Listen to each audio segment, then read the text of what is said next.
नमस्कार दोस्तों, आज हम बात करेंगे देश दुनिया की 25 बड़ी खबरों के बारे में। उससे पहले आपसे अनुरोध है कि अगर आपने हमारे चैनल को अभी तक सब्सक्राइब नहीं किया है तो प्लीज चैनल को जरूर सब्सक्राइब करें और हाँ, वीडियो को अंत तक जरूर देखें और कमेंट में यह भी बताएं कि यह वीडियो आप किस शहर या राज्य से देख रहे हैं। तो चलिए नजर डालते हैं आज की तमाम बड़ी खबरों पर।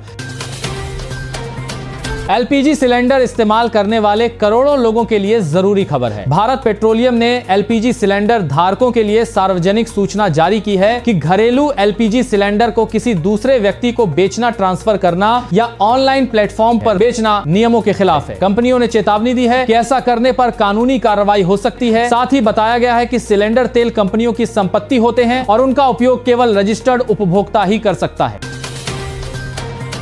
मानसून को लेकर बड़ी खबर सामने आई है। भारत में इस साल दक्षिण पश्चिम मानसून की शुरुआत धीमी रही है और अब तक 28% कम बारिश दर्ज की गई है। मौसम विभाग के आंकड़ों के अनुसार 4 जून से 14 जून के बीच देश में 34.3 मिलीमीटर बारिश हुई, जबकि इस अवधि में सामान्य बारिश 47.7 मिलीमीटर होनी चाहिए थी। बारिश की कमी से किसानों की चिंता बढ़ी है। हालांकि मौसम विभाग को आने वाले दिनों में मानसून के फिर सक्रिय होने की उम्मीद है। प्रधानमंत्री सूर्य घर मुफ्त बिजली योजना के तहत बिहार को बड़ी सौगात मिलने जा रही है। राज्य में 2 लाख से ज्यादा घरों पर रूफटॉप सोलर पैनल लगाए जाएंगे। इस योजना का उद्देश्य लोगों के बिजली बिल को कम करना और स्वच्छ ऊर्जा को बढ़ावा देना है। सरकार के अनुसार योजना के तहत पात्र परिवारों को सब्सिडी भी दी जाएगी, जिससे सोलर सिस्टम लगवाना आसान होगा। इससे हजारों परिवारों को मुफ्त या बेहद कम लागत पर बिजली मिलने की उम्मीद है। सोमवती अमावस्या पर धर्मनगरी हरिद्वार में आस्था का अद्भुत नजारा देखने को मिला। इस खास अवसर पर करीब 10 लाख श्रद्धालु हरिद्वार पहुंचे और मां गंगा में पवित्र स्नान किया। हर की पौड़ी और अन्य घाटों पर सुबह से ही श्रद्धालुओं की लंबी कतारें लगी रहीं। सोमवती अमावस्या को सनातन धर्म में विशेष महत्व दिया जाता है, क्योंकि इस दिन स्नान, दान और पितरों के तर्पण का विशेष फल माना जाता है। श्रद्धालुओं की भारी भीड़ को देखते हुए प्रशासन ने सुरक्षा और यातायात के विशेष इंतजाम किए हैं। अमेरिका और ईरान के बीच तनाव कम होने की खबर सामने आई है। अमेरिकी राष्ट्रपति डोनाल्ड ट्रंप ने दावा किया है कि दोनों देशों के बीच शांति समझौते पर सहमति बन गई है। इसके तहत हॉर्मुज जलमरू मध्य को फिर से खोलने की मंजूरी दी गई है, जिससे वैश्विक तेल आपूर्ति सामान्य होने की उम्मीद बढ़ गई है। बताया जा रहा है कि समझौते पर अंतिम हस्ताक्षर 19 जून को हो सकते हैं। इससे वैश्विक तेल बाजार और अंतर्राष्ट्रीय व्यापार को बड़ी राहत मिल सकती है। फिलहाल पूरी दुनिया की नजर इस समझौते के अगले कदम पर। दिल्ली पुलिस ने आम लोगों की शिकायतों के समाधान के लिए नई व्यवस्था शुरू की है। अब राजधानी के सभी थानों में हर शनिवार थाना दिवस जन सुनवाई आयोजित की जाएगी। इस दौरान सुबह 10 बजे से दोपहर 2 बजे तक लोग अपनी शिकायतें, सुझाव और सुरक्षा से जुड़े मुद्दे सीधे पुलिस अधिकारियों के सामने रख सकेंगे। दिल्ली पुलिस का कहना है कि इस पहल का उद्देश्य जनता और पुलिस के बीच संवाद बढ़ाना और शिकायतों का समय पर समाधान करना है।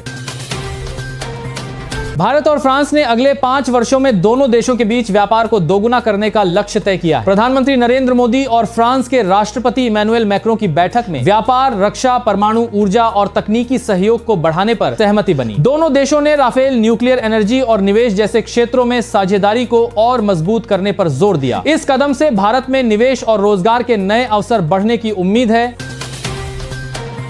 नीट और रोजगार के मुद्दे पर कांग्रेस नेता राहुल गांधी बड़ा अभियान शुरू करने जा रहे हैं। इसकी शुरुआत 17 जून को राजस्थान के कोटा से होगी। राहुल गांधी छात्रों के साथ संवाद करेंगे और नीट, पेपर लीक, परीक्षा में पारदर्शिता, भर्ती में देरी और युवाओं के रोजगार जैसे मुद्दों पर चर्चा करेंगे। कांग्रेस का कहना है कि इस अभियान का मकसद छात्रों और युवाओं की समस्याओं को सीधे सुनना और उनकी आवाज को राष्ट्रीय स्तर पर उठाना है। कोटा के बाद यह अभियान देश के अन्य शहरों में भी चलाया जाएगा।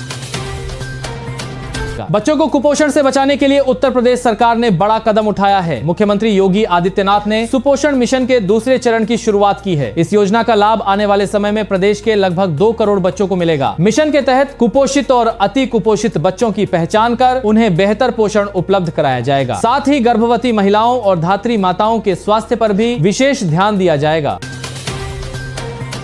अमेरिका और ईरान के बीच शांति समझौते का भारत को भी बड़ा फायदा मिल सकता है। रिपोर्ट्स के मुताबिक समझौते के बाद भारत के लिए ईरान से सस्ता कच्चा तेल खरीदने का रास्ता आसान हो सकता है। इसके अलावा भारत लंबे समय से रुकी हुई चाबहार पोर्ट परियोजना को भी नई रफ्तार दे सकता है। विशेषज्ञों का मानना है कि इससे भारत की ऊर्जा सुरक्षा मजबूत होगी और तेल आयात पर खर्च भी कम हो सकता है। साथ ही मध्य एशिया तक व्यापारिक पहुंच बढ़ाने में भी मदद मिलेगी। नोएडा इंटरनेशनल एयरपोर्ट से जुड़ी एक भावुक तस्वीर सामने आई है। जेवर एयरपोर्ट के लिए जिन किसानों ने अपनी जमीन दी थी, उन्हें पहली उड़ान में यात्रा करने का मौका मिला। एयरपोर्ट प्रशासन ने इन किसानों को विशेष रूप से सम्मानित किया और पहली फ्लाइट में सवार कराया। किसानों ने इसे अपने जीवन का यादगार पल बताया। गौरतलब है कि लंबे समय से बन रहे नोएडा इंटरनेशनल एयरपोर्ट से अब वाणिज्यिक उड़ानों की शुरुआत हो चुकी है।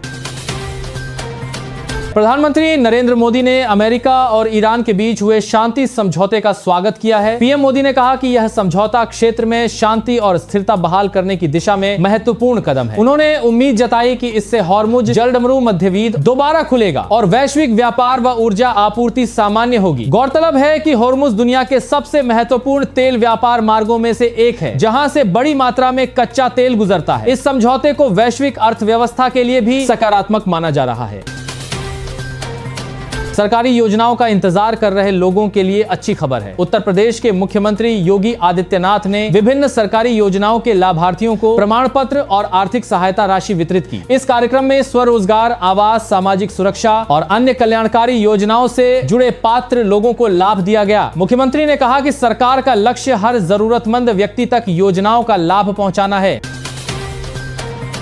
राजस्थान के चूरू में धूल भरी आंधी ने दिन को रात में बदल दिया। अचानक चली तेज हवाओं और धूल के गुबार से पूरे शहर में अंधेरा छा गया और सड़क पर चलना भी मुश्किल हो गया। कई जगहों पर दृश्यता बेहद कम हो गई, जिससे लोगों को काफी दिक्कतों का सामना करना पड़ा। हालांकि इस मौसम बदलाव के बाद भीषण गर्मी से राहत जरूर मिली। आंधी का वीडियो अब सोशल मीडिया पर भी तेजी से वायरल हो रहा है। महंगाई से राहत की उम्मीद कर रहे लोगों के लिए जरूरी खबर है। मई 2026 में थोक महंगाई दर यानी WPI बढ़कर 9.68% हो गई है। इसकी सबसे बड़ी वजह ईंधन, पेट्रोल, डीजल और खाद्य पदार्थों की बढ़ती कीमतें बताई जा रही हैं। थोक महंगाई बढ़ने का असर आने वाले समय में रोजमर्रा की कई वस्तुओं की कीमतों पर पड़ सकता है, जिससे आम लोगों का खर्च बढ़ने की आशंका है।